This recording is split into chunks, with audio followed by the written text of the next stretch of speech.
Hey friends, I hope you're having a great week. I don't know about you, but I just feel so overwhelmed in this world with all the voices.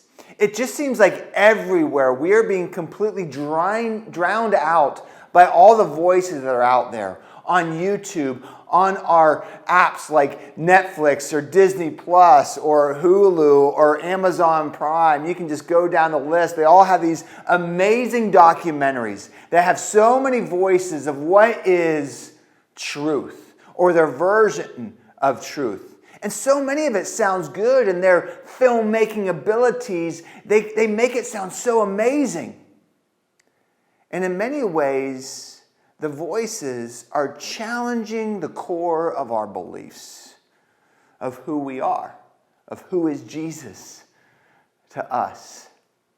In the New Testament, way back in the old times, Paul struggled with the same thing. In his letter to the church in Galatia, he was being overwhelmed by people who were following him. They were known as the Judaizers. Everywhere Paul would go into new cities, he would preach Christ and Christ crucified and lead people into relationship with him and plant new churches. And then these Judaizers would come in after Paul and say, hey, everything that Paul was saying sounds good and it's great, but you need to trust Jesus plus this.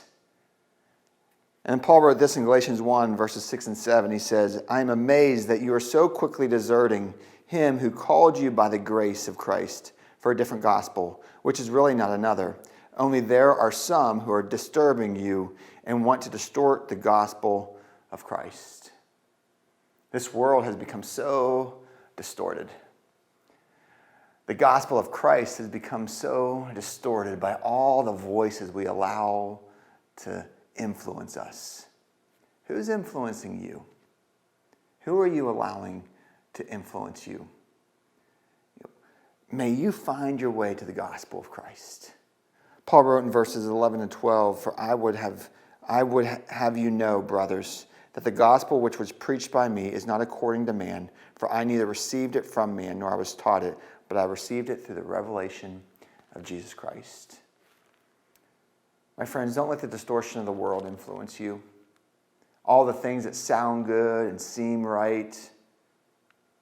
Stop running after what man is saying, and let's chase the heart of God.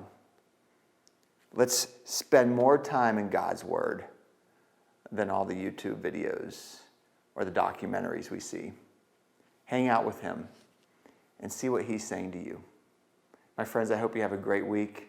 Look forward to see you again this Sunday as we start a new series, The Last Supper on the Moon. God bless. See you Sunday.